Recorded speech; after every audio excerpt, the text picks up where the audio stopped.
যে যেখান থেকে আমার এই ভিডিওটি দেখছেন আপনাদের সকলকে জানাচ্ছি সালাম ও শুভেচ্ছা। আজ আপনাদের জন্য নিয়ে এসেছি খুবই সহজ এবং ভীষণ মজার একটা রেসিপি, চিকেন অন্থন।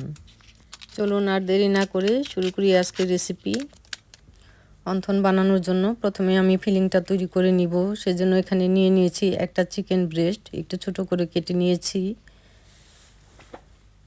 সেই সাথে নিয়ে নিয়েছি 15-16টা চিংড়ি মাছ। এই চিংড়ি মাছ দেওয়ার কারণে এটার স্বাদ অনেক মজার হয়। আপনারা একবার হলেও এভাবে ট্রাই করে দেখবেন। এখন আমি এগুলোকে ব্লেন্ড করে নিব।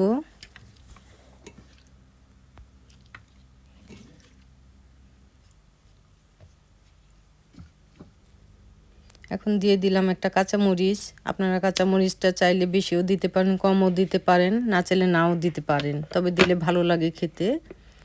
এখন আমি এগুলোকে ভালোভাবে ব্লেন্ড করে নিচ্ছি।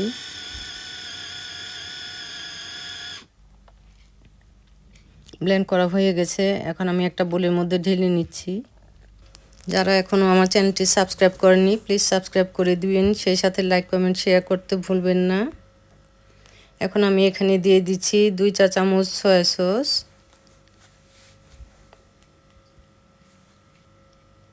এখন দিয়ে দিলাম সামান্য লবণ। তারপর দিয়ে দিলাম চিকেন পাউডার। এখন দিয়ে দিলাম সিজাম অয়েল। আপনাদের কাছে যদি সিজাম অয়েল না থাকে তাহলে যে কোনো তেল দিলেই হবে। দিয়ে দিলাম সামান্য আদা রসুন পেস্ট। এখন দিয়ে দিব ডিমের পানি।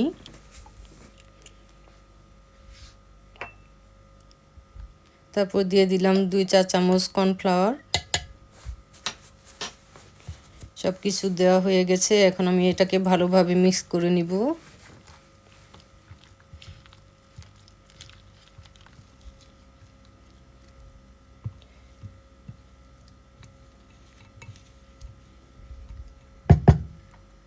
মেশানো হয়ে গেছে। এখন আমি এটাকে এক সাইডে রেখে দিচ্ছি। এখন আমি এখানে 2 টেবিল চামচ ময়দা আর একটু পানি দিয়ে একটা পেস্ট তৈরি করে নিব আঠা লাগানোর জন্য।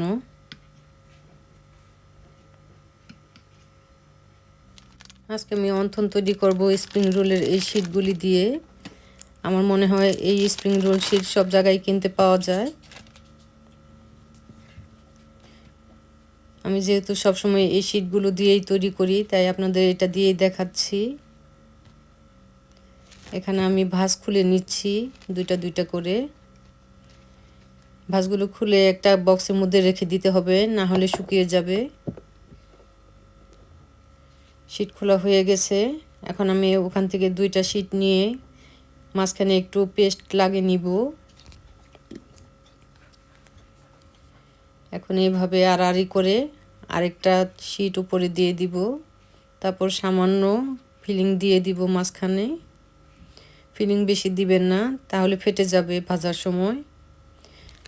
ফিলিংয়ের চতুর্পাশে ময়দার পেস্টটা ভালোভাবে লাগিয়ে নিতে হবে। তারপর আড়াআড়ি এভাবে ভাঁজ করে নিতে হবে। তারপর চেপে চেপে লাগিয়ে দিতে হবে। এখন আঙ্গুলের মাধ্যমে এভাবে একটু চেপে ধরে আমি ময়দার পেস্টটা লাগিয়ে নিচ্ছি। তো এভাবে টেনে লাগিয়ে দিতে হবে দুই পাশ থেকে।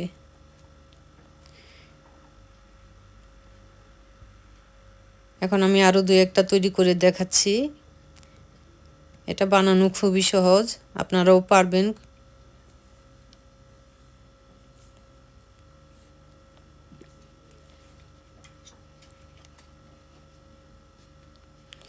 এই অন্থনটা খেতে খুবই ক্রিস্পি হয়, খুবই মজার হয় এবং বানানো খুব সহজ।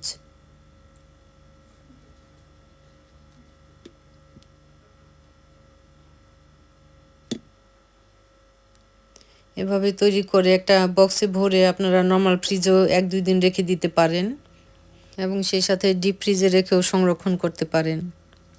আর হ্যাঁ, বানানোর সময় এগুলি ঢেকে রাখবেন, না হলে শুকিয়ে যাবে।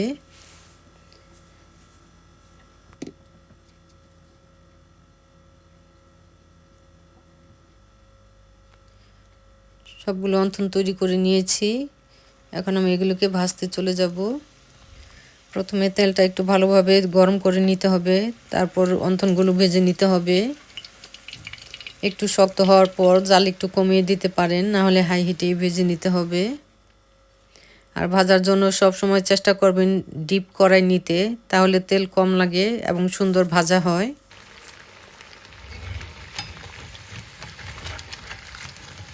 ভাজা হয়ে গেছে, আমি এখন অন্থনগুলো তুলে নিচ্ছি।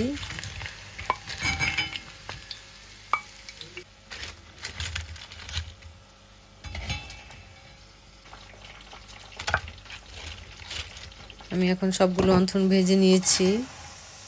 দেখতেও যেমন সুন্দর হয়েছে, খেতেও অসম্ভব মজার হয়েছে।